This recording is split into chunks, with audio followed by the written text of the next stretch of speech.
For more, let's cross to London. Journalist Mohannad Sabry is the author of Sinai, Egypt's linchpin, Gaza's lifeline, Israel's nightmare. Thank you for speaking with us here on France 24. Thank you very much for having me. In the past, most notably in 2014, when Israel bombed Gaza heavily, Egypt did not open the border. Will it be different this time? I don't think so. I don't believe so. History tells us that Egypt will not open the borders before unconditionally, especially for large numbers.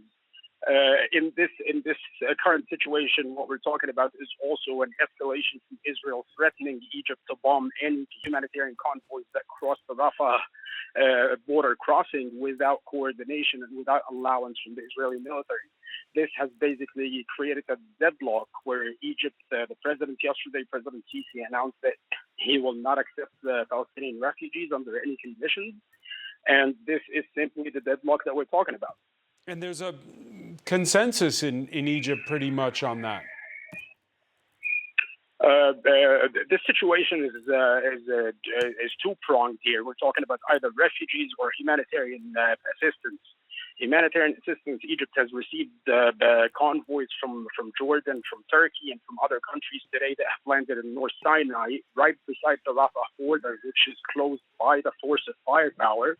And there's the other side of the coin where we're talking about mass exodus from the Gaza Strip.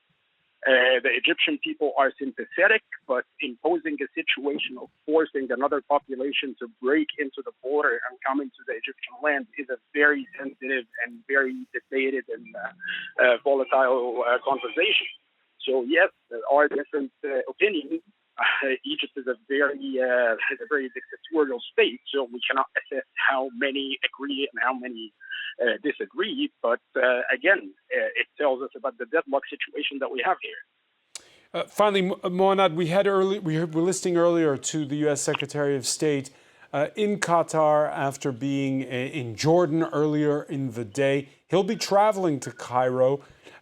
You've spelled out some of the issues there, the humanitarian aid, the what to do about the refugees, the hostages as well. What will be top of the agenda when Antony Blinken lands in Egypt's capital?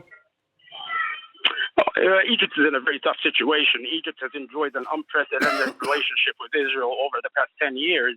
And now it finds itself in a very tough situation where either it has to stand up and confront Israel's blockade of the humanitarian convoys, or keep the diplomatic relations and the partnership, the investment that is done over the past 10 years.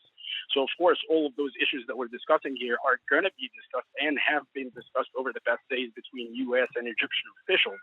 That being said, Egypt has clearly shown that there are red lines that it will not cross. And the number one red line that has been literally phrased by the president is the acceptance of refugees, especially in massive numbers, as Israel apparently is strategizing to do or would like to impose.